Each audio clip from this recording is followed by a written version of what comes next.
Aujourd'hui, nous allons passer une partie de la journée avec Marie, notre instructrice en locomotion. Elle accompagne Natacha, une future maîtresse de chien guide, dans une séance de locomotion.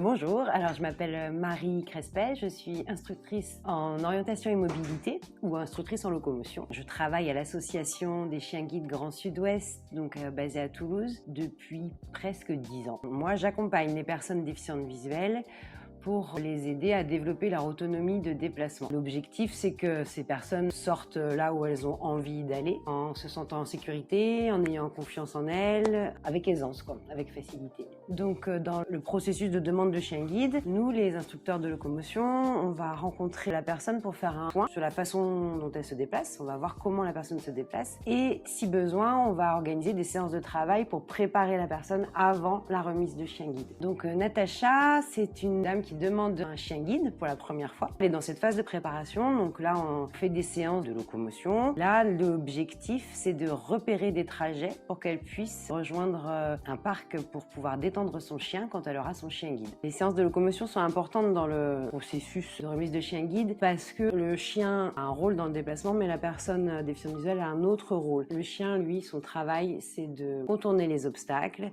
et de rejoindre des objectifs demandés par la personne. Par exemple, un passage piéton, un arrêt de bus, et c'est tout. C'est déjà beaucoup pour un chien. C'est aussi un super compagnon, tout ce qu'on veut, mais dans le déplacement, c'est vraiment son rôle. Et la personne déficiente visuelle, elle doit donner les ordres au chien de direction. Elle doit demander au chien d'aller à gauche, d'aller à droite. Donc pour ça, il faut qu'elle connaisse son trajet, il faut qu'elle sache s'orienter. Et elle doit aussi donner l'ordre au chien de traverser la rue. Donc pour ça, il faut aussi qu'elle sache analyser une traversée, analyser son environnement pour donner l'ordre au chien de traverser à un moment sécure. C'est des choses qui s'apprennent en locomotion avant la remise du chien guide. Et c'est pas le chien guide qui rend autonome. Le chien guide amène énormément de confort, de fluidité, plein de choses, mais l'autonomie c'est la locomotion et ça c'est un prérequis à l'acquisition d'un chien guide.